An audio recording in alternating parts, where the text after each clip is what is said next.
ازي لكن انت يمزلو ندادي كاب إيرترا يمصلو يولنا حانتي مالت تخوالون ديوم زيوم كومس أخواني يومو نالواش قدم إلنا كوم إلنا انت تزاريب ناس تطاو دخون يبلوو زي كادو دخون سق يبلو كي يولون بحالاي سلزخونة مريحنا التقراي كي يولون بحالاي سلزخونة كي يولون يلدو سق يبليخون مو هزب تقراي بسئنة الندادي حكمنا طابياتاتون تطاو كبلا بسئنة الندادي من قسقاساتون تطاو كبل هزبنا نوعلون داتبالع نبر ندادي خنا سؤنا لنا يلوم عطي أمو قصكم قيرون دولنا لمن ونيرنا حزي أي رأيون جن بتوم زي رأيو ززارو بزقر قرولهم كارد لك ززارو غيرهم ززارو وزلو جن أجندة أيو نعي أنا يردو ينتهيو لهم አምስት ነዳጅ መጫኛ ቦቴዎች በዛሬው ቀን ከምሽቱ 1 ሰዓት አካባቢ ከትግራይ ክልል ወደ ምስራቅ ዛላምበሳ ከተማ ተነስተው ወደ ኤርትራ ተሻግረዋል። ዛሬ ነው ማውራት። እነዚህ የነዳጅ ቦቴዎች ኤርትራ ውስጥ ሰራ ከተባለ ቦታ ነዳጁ እንደሚጭኑና ወደ ትግራይ እንደሚመለሱ ታውቋል። ያው መረጃም እየሰጠው ነው። የምትሰሙ መረጃ የምትፈልጉ ሰዎች ያው ስሙ። እነዚህ የነዳጅ ቦቴዎች ኤርትራ ውስጥ ሰራ ከተባለ ቦታ ነዳጁ እንደሚጭኑና ወደ ትግራይ እንደሚመለሱ የታወቀ ስለሆነ ከዛላምበሳ 7 ኪሎ ሜትር ርቀት ላይ የምትገኝ ስፍራ ላይ ማለት ነው። በዛሬው ቀን ከሌሊቱ 8 ሰዓት አካባቢ ከኤርትራ ነዳጅ ጭነው ወደ ትግራይ እንደሚመለሱ ለማወቅ ተችሏል። ይህ ነዳጅ ለጸረ ሰላም ኃይሉ ህወሓት ጥቅም ላይ የሚውል ሲሆን ከጥር 2018 ጀምሮ ለአራተኛ ጊዜ እንደሆነም ነው። ለአራተኛ ጊዜ ነው ይሄን ሲያመላልሱ ያለው። አነ አውዙ ጉዳይ እዚ ጻውዒቱን ከቅርብ أما حسينكم أنتم أبز حلفة نسلمون بقالة حقاو سقمت نخسر اللي زجوركم نعاون كومنيكيت زجوركم ني تقارو نسب زي حدا جورو زي اللي نجار تزاريبو حزب تجراي نخشف شف يجبر له سلز خانة حدا جورو نسمو يحقون سلز اللهم سلز فلتي تحقق إنكم مصاب تحققوا مصاية خن جورز جبأنا ونكم مصاية تحققي بيرترا زعتوا يلن هذي زعتوا يلن زقول عزي ودزي تكالات حزب تجرايون كم تأمت زبلا باخينا انكترفا كوررا نزمناتيو قسقسلو الله عيللو نزمنات مقعب حسوت سق إلنا ينحنا مالك حزون ندادي يتول له يا تواهيلو ندادي يتول سلز نورو كم سلز خوني يخم زي غيرك بحال قبل عليز بيشف نخجبر برقص نايب علنا ونكم تعنتو يزولكو تنفتنا زخوننا نايب علنا سلز خونو አዲስ አበባ ኮይኖም ዝህትፉ ስለዘለው ዘሃቡ ወዘት ጻረ መቅራቡ ግን ዝሕትት ምዃኑ ብዝፈልጠሉ ደረጃ ውሰድዎ ዝብለኩም ዘለኹም በርናይ ባዕልና እዮም ተምዝዎ የለን ግን ተሐቅንሱ ተሐቅ የለን አይ ዛዕተወ መኪና የለን ተጻዕነ ነዳዲ እውን የለን ትድንቁርናኦም ግን ከምኡ ንኸውን ኮይና ፅምዶ ንፈጥር ዘለና ንቐፃሊ ኸውን እዩ نقصالي تعفينا النبرن نسون خجبريه أنا سلزي تجبره زنادن نمبر تزجبر نيرو كون تزتجبر نيرو حاجوسي مخالكو صمدن جبر زلنا كو تجراي كي تعفن كوي إرتراون كي تورر تجرايون كي تخبب كي تعفن أوكي ندادي عتقي الله خيلو نداد زي بالله حكمنا طبيعتات سألنا داركم تعنتو يزولكو تعاتين حقايمون تطويلهم دار عيو هزو خي ودا خي موت كوي كالي كوي ولا نقاعتو ينا خو نقبر صمد نقبر نمنتاي هاجرنا زولنا زعمنا نداد سلز خلكلتنا نداد طرح قاعتو يكون نزدل انا زدل يخدقس حزي انا خون زدل انا انت زغون زغبرو كومو غيرهم تعفينهم ورق تبهال سافاير تبهال قروتن انغارن تبهال سليط تبهال زخوني يخون كاب تግራይ ናብ ኢትዮጵያ ንኸይኸድ ናይ መጀመርያ ዝእግዶን ሲ ካብ ትግራይ ናብ ኢትዮጵያ ዝኸይድ ዋላ ሓንቲ ክህል የብሉን እተን ብሃገር ደረጃ ግብሪ ዝኸፍላ ዓበይቲ ትካላት እውን ዳውንግሬድ ገይረ ዳውንግሬድ ይግበራ ብናይ ትግራይ ብናይ ክልል ስታንዳርድ ይኾና ኣብ ትግራይ ኢንቨስትመንት ሊሚቱ እዚ እዩ ኢለ ይቕምጥ ተን ዝነበራ እውን ትሕት ክብላ ይገብር ኣኸለ ናብ ኢትዮጵያ ዝኽፈል ምንም ዓይነት ግብሪ ከይህሉ መገበርክዎ እዚ ይኾን ዘለዎ ወርቅና ናብ ኢትዮጵያ ከደ ይብሉን ገንዘብ ናይ ትግራዋይት ባህልና ክትከደ ይብላን ኣብ ትግራይ ኢንቨስት ዝገበሩ ብናይ ትግራይ ስታንዳርድ ይኾኑ ብናይ ትግራይ ደረጃ ይኾኑ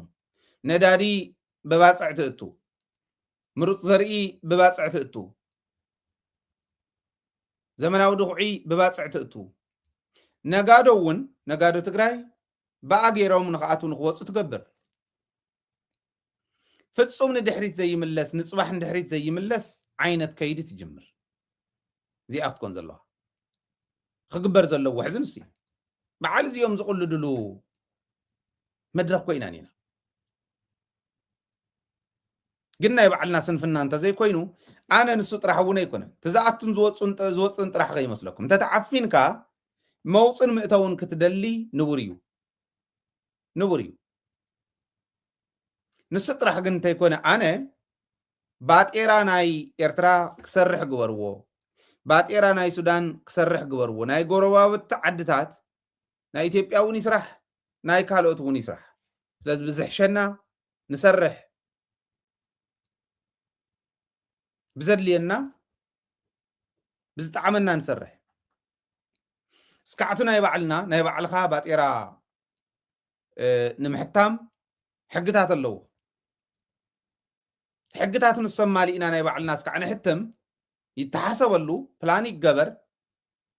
ንሱ እስካዕ ንገብር ግን ናይ ኤርትራን ናይ ሱዳንን እንተነኣሰ ምስ ናይ ኢትዮጵያ ማዕረ ማዕረ ክሰርሕ ብትግራይ ምግባር እዚ ንምግባር መንግስቲ ንዘድልየካ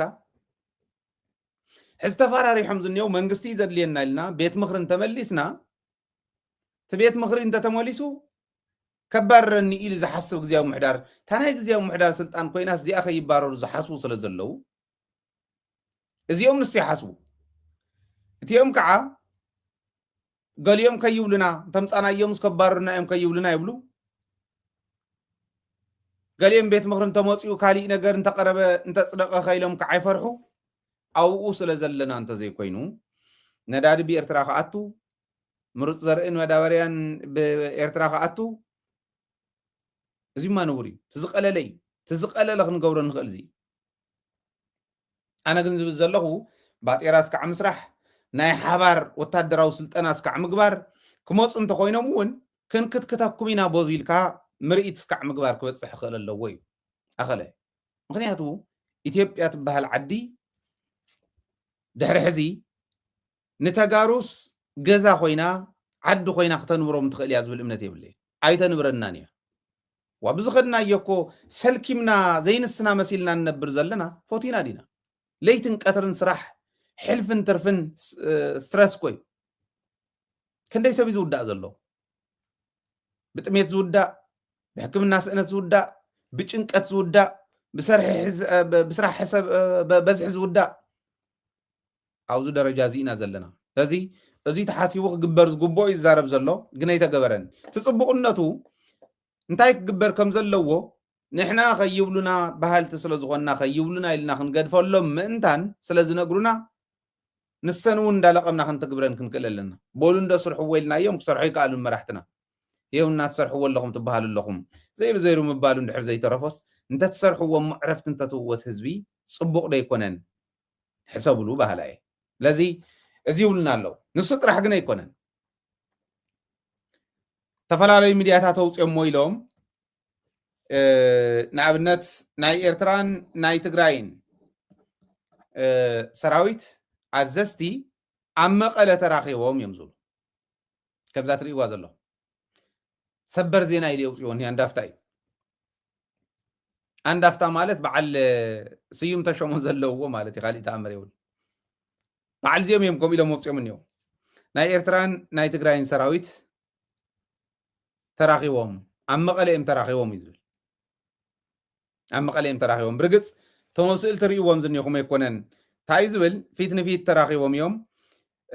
أفريكان إنتليجنس بحال ناي فرنساي غازيت أخم زوج أيليو زرزيرو برقص سونوسي ويو أفريكان إنتليجنس جن كد محزون حاسوتات يوصنيري فسهان جنرال فسام أنجسن جنرال إيو فسهين يوم تراخيهم يزبل بخلي بحالا جنرال إيوب فسهيه نام مقاله موصيز ولا نازل ام مقاله يم تراخيهم يقول مو ነገር ግን እቱ ስብሰባኦም ብዘይ ምርድዳእ ተዛዚሙ ይዝብል ኣይተረዳድኡን ይዝብል ናይ ፌደራል መትከል ህወሓትን ሻዕብያን ኣጣሚሩ ክወስዶም ዋላ እንተኻለ ግን ሰፊሕ ኣፈላላይ ኣለዎም መንጎኦም ኢሉ ይቕምጥ ሓደ ዘይተረድእዎ ነገር ክመኽሮም ካሊእ ሓቂ ከዓ ክነግሮም ዘይተረድእዎ ነገር ንሕና ጽምዶ ንገብር ዘለና ሕዚ ናይ ሓባር ጸላእ ኣለና ኣብ ናይ ሓባር ጸላኢና መንነት ሕዘይ ኮኑን ህወሓትን ሻዕብያን ተረዳድዮም ብደርግ ዘመን እዮም ተረዳድዮም ናይ ሕዚ ደርግ ኾነት ናይ ቀደም ደርግ ማዕረ ስለ ዝኾኑ ህወሓትን ሻዕብያን እውን ንሶም ባዕሎም ቶም ንደርጊ ነቲ ናይ ቀደም ደርጊ እውን ዘጥፍኡ ስለ ዝኾኑ እቲ ናይ ሕዚ ደርጊ ደርጊ ምዃኑ ንኤርትራ ኾነ ንትግራይ ሓቢሩ ከጥፍእ ዝደሊ ምዃኑ ኣብዚኡ ዘይምርድዳእ ክፍጠር ይኽእል ኢልካ ምሕሳብ ጥራሒቱ ሮንግ ዝኸውን ጌጋ ዝኸውን እሱ ኣብዚ ዘይረዳዳእ ሰብ የለን ህወሓትን ሻዕብያን ዕርዮም ንኢትዮጵያ ዝፈልጥዋ እሞ ይትረፍ ንሕና ናይ ትማል እውን ኣብዚ ንምርድዳእ ፀገም የብልናን ማለት እየ ግን ዘ ኢኮኖሚስት እውን ቅድሚ ሕዚ ኣውፅኡ ነይሩ ተራኺቦም ዝብል ባዕሉት ናይ ኣፍሪካን ኢንተሊጀንስ ዝብል ዘሎ ናይ ፍራንስ ጋዜጣ ዘ ኢኮኖሚስት ጠቂሱ ቅድሚ ሕዚ ዘውፅኦ ቲፒኤልኤፍ ማለት ህወሓትን ሻዕብያን ፋኖን ናይ ኦሮሞ ናጽነት ግንባርን ኣብ ሱዳን ተራኺቦም ለዚ መንግስቲ ኢትዮጵያ ከዓ ሽዑ ምስ ተራኸቡ ናብ ዩናይትድ ኔሽን ጽሒፉ እዩ ኢሎም ኣውፅኦም ነይሮም እዮም ዋላ ዘ ኢኮኖሚስት እውን ኣውፅዎ እዩ ኣፍሪካን ኢንተሊጀንስ እውን ኣውፅዎ እዩ ግን ሓሶት እዩ ነይሩ ኣይተራኸቡን ሽዑ ሓሶት እዩ ነይሩ ናይ ሕዚ እውን ሓሶት እዩ ትሪእዎ ዘለኹም ማለት እዩ ተራኸበ የለን ንምንታይ ዳ እዮም ከምኡ ዘውፅዎ እንተኢልኩም ሓደ ሚድያ ሎሚ ብፍላይ ናይ ብሓቂ ማለት ስጋኣት እውን ብዝፈጥር መልክዑ እንድዩ እቲ ናይ ሚድያ ናይ ሎሚ ሚድያ ተቐናጁ ዝኸድ እኒሄ ሕዚ ከፊሎም ልክዖም ጌታቸው ከፊሉ ንሓደ ወዲ ሓድሽ ዩቱብ ከፊቱ ኢንተርቪው ዝገበሮ ልክዕኹም እዩ እቲ ናይ ሕዚ ከፊሎም እዮም ዘዛርብዎ ንምንታይ ምክንያቱ ኣብ ልዕሊ ትግራይ ዘለዎም ጽልኢት ህዝበት ታሊሎም ኣሰሊፎም ህዝቢ ትግራይ ክውድእሉ ዝኽእሉሉ መንገዲ ከዘጋጅው እንተኮይኖም ህዝቢ ትግራይ ካብ ኢትዮጵያ ንምንጻል ኤርትራ እውን ብዓይኒ ኢትዮጵያውያን ሕንጉጓ የምሲልካ በላዒ ኣራዊት ጌርካ ሲኢልካ ንምቕራብ ከምዚ ዓይነት ሓሶታት ባዕሎም እውን በተላኣኽቶም ኣቢሎም እውን ብዝኸፈልዎም ኣቢሎም እውን የውፁ ማለት እዩ ኦረዲ ክንርስዖ ዘይብልና መን እዮም ቶም ከምኡ ዝገብሩ ዝኒሄው እንተተባለ ሚድያ ኮሚቴ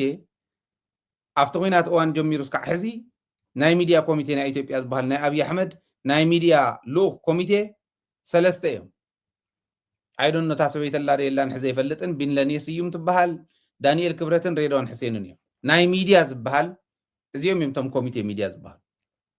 እዚ ነቲ ሚድያ ከመይ ገሮም እዮም ከቀናጅውዎ ዝኽእሉ ዝብል ሓድሽ ነገር ኣይኮነን ትዝብሉና ዝነበሩ እዩ የሚባለውን በሽታ ከዚህ በፊት እንዳልኩት ከሶስቱ ነገሮች ስናጠፋው ብቻ ነው አንድ በአካል እንዳይኖር እንደ መዋቅር እንደ ተቋም ስልጠና የሚሰጥ ድርጅት የሚያቋቁም መዋቅር የሚዘረጋ ሰዎች የሚያሰባስብ እንደ ተቋም መሆን የለበትም ሁለት እንዳስተሳሰብ ወያኔነት የሚባል አስተሳሰብ መኖር የለበትም እንዳስተሳሰብ ራሱ ሰዎች ወያኔ ሲሉ በስማ መባል አለበት ማንም ሰው በጭራሽ ተመልከቱ ዳንኤል ክብረት ይናንብል ስለተዛረበ ወፂምበር ትዘንጭብጭብ ዝንሄ ዳንኤል ክብረት ማለት ልሳኖም ስለተዛረበሎም እዮም ዘንጭብጭቡ ዘለው ንሱ ንሕሰቡ ዚያታ ኢትዮጵያ ማለት ለልጆቻችን መንገር ያለብን እሱን ነው እንጂ ይህን ያደረጉት በዚህ ምክንያት ነው አይደለም ብለን ያለብን። ወያኔ የሚባል ኢትዮጵያን በጣም ባሰቃቂ ሁኔታ የተጣባ በሽታ ስላለ ስሙን እንኳን ሲጠሩ በስመ አብ ብሎ ራቁት። ስሙ የተጠራበት ቦታ አትድረሱ። ስለሱ የተጻፈ መጽሐፍ አታነቡ። ስለሱ የተሳለ ስዕል አትዩ። ፎቶውን አትዩ። ዚዮሚዮም ተምጸላቲ በጭራሽ ይጋባባችኋል። ሳታውቁት በሽታው ይሰርጻችኋል። ስለዚህ ራቁት። እንዲህ አይነት በሽታ ነው ኢትዮጵያን የገጠማት። በምንም መልኩ በክፉም በደጉም አታንሱት። እዚኦም ሰሪሕካሎም ሓጊዝካዮም ረዲእካዮም ዕዕቢኻዮም ምስጋና ዘይትረኽበሎም ጥራሕ ኣይኮነን ዘኾለሰቶም ኢድ ዝቆርፁ ካብ ጉድጓድ ድኽነት ኩዒታ ዘውፃቶም ኩዒት ዘውፆ መብራኽ ዝቆርፁ ግብረ እካታት እንዲኦም ሕዚ ነዚኦም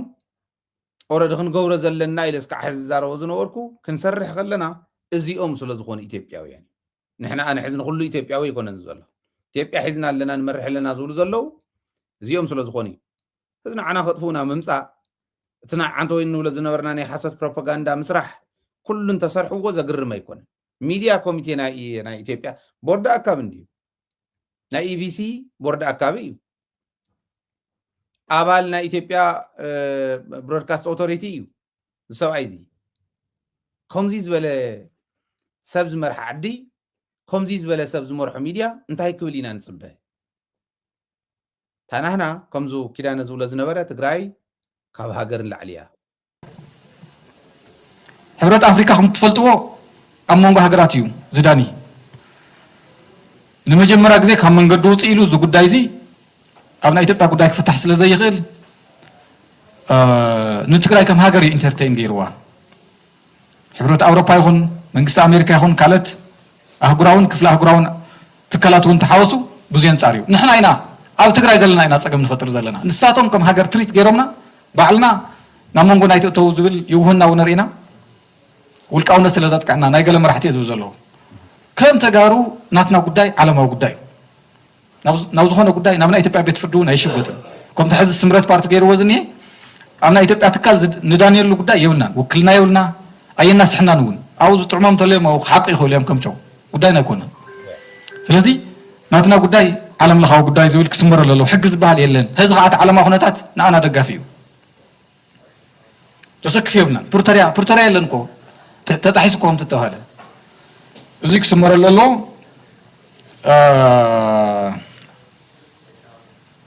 ካብኡ ህዝቢ ትግራይ ከም ትፈልጥዎ ካብ መጀመርያ እውን ኣይተጋገየን ህዝቢ ትግራይ ኣብ ገዝኡ እዩ ነይሩ ወራሪ ናብ ገዝኡ መፂዎ ባዕሎም ናይ ብልፅግና ሰባት እውን ከም ተዛረቦ እቲ ናይ ሰሜን እዝ ምትንኻይ እውን ብናይ ባዕልና ሽጣና ኢና ከምኡ ክኸውን ጌርናዮ ኢሎም እዮም ዶክተር ሚልኬሳ ኩሉ እቲ ምስጢር ኣውፅዎ እዩ ካልኦት እውን ኣውፅኦም እዮም ዘይምውራር ካብቶም ክብርታት ሓደ ትግራይ ናይ ህዝቢ ትግራይ ስለዝኾነ ሓደ ስለዝኾነ ከም እዩ ሕዚ ህዝቢ ትግራይ ትማል እውን ኣብ ትክክለኛ መንገዲ ነይሩ ንዝኾነ ህዝቢ ክወቅዕ ኣይተበገሰን ካልኦት ህዝብታት እንተስ ብመራሕቶም እንተስ ብናይ 4 ኪሎ ተንኮል ተጋግዮም ንሓዎም ህዝቢ ትግራይ ጉድኣት ኣብፂሖም እዮም ናይ ትማሊ ኣኽለና ኢሎም ክመፁ ከለውስ ኣፍ ደገና ክንዓፁ ከምኡ ድዩ ፖለቲካ ዝስራሕ ንሱ ድዩ ዝጠቕመናን ህዝቢ ትግራይ ስለዚ ክሕሰበሉ ዘለዎ እዚኡ ክሕሰበሉ ዘለዎ እዩ እዚ ማለት ተጋጊና ኢሎም ዝመፁ ኤርትራውያን ብሓደያ ኮይኖም ምስ ተጋሩ ተራኺቦም ኣዘዝ ሰራዊት ትግራይን ኣዘዝ ሰራዊት ኤርትራን ተራኺቦም ኢሎም እዮም ሕዚ ዋጭዋጭ ዝብሉ ዘለዉ ኣነ ብዕሊ ክትራኸቡ ኣለኩም ዓንተ ወይ ዝብሎ ዝነበርኩ እዩ ብዕሊ ተራኺቦም ስልጠና ክገብሩ ምንም ዘጠራጠር ነገር የብሉን ሕጂ ብግልፂ እዮም ትግራይ ንምጥፋእ ኤርትራዊ ንምጥፋእ ዝመፁ ዘለዉ ከይንጠፍእ ምሕባርና ፀገም የብሉን ግን ጎና ጎኒ እቲ ናይ ውሽጢ ሕብረት ጎና ጎኒ እቲ ናይ ውሽጢ ሓቢርካ ምስራሕ ናይ ውሽጢ ፅምዶ ናይ ደገ ፅምዶ እውን የድልዮ ኣብ ደገ ዘለና ፅምዶ ኣብ ደገ እውን ክነካይድ ይግባአና ስታት እንተጌርና ድጋፍ ንኾኖም نتناي عالم لخ ማሕበረሰብ እውን እቲ ረዲኢት ንኽህልዎ ክንገብር ንኽእል ኢና ንዑይና ኣብዝውን ነልዕሎም ማለት እዩ ትምርኻብ ነውሮ ይኮነን ተራኸቡ የለውን ፍጥር ረቢሎም እዮም ዝዛረቡ ዘለው ግን ዋላ ተራኺቦም እንተኮይኖም እውን እቲ ምርኻብ ነውሪ የብሉን ሕና እኮ ከይንብላዕ በላዕናኩም መፃናኩም ከምቲ ማለ ይኮነን ንኤርትራ እውን ንኣስመራ እውን ጋዛ ክገብራ እየ ይብል ትግራይ እውን ረጋጊፀኩም ክሓልፍ እየ ይብል ብግልፂ እንዳነገሩና እንዳሃለው ዳ እሞ ተዘይተዳሊና እኮ ይትነብሩ ዝኸውን ትዝገርም ተጋሩ ይዳለውለው ኢሎም መራሕቲ ትግራይ ይዳለውለው ኢሎምስ ምድላውና ነውሪ ገይሮም ክስእሉ ዝሞክሩ ትግርኛ ዝዛረቦ ዛብእ እዮም ዝገርሙና ብትግርኛ እናተዛረበስ ኣደ ትግራይ ከይትሕረድ ከይትድፈር ከም ትማሊ ደቃስ ይዳለውለው ኣማዕድዮም ዝርዩ ደቃ ተፈጢሮም ኢሉ ዝጉህ ትግራዋይ ክርኢ ከለኹ ይሓዝን መሬቱ ከየውርር ባሕሩ ከየውርር ይዳለሎ ሰራዊት ኤርትራ ኢሉ ዝዛረብ ኤርትራዊ ክርኢ ከለኹ እውን ይገርመኒ ስለዚ ንሶም እዮም ቶም ነውራማት ዝበሃሉ ቶም ከም ዝብሉ ዘለው ምርኻብ ነውሪ ኣይኮነን እዩ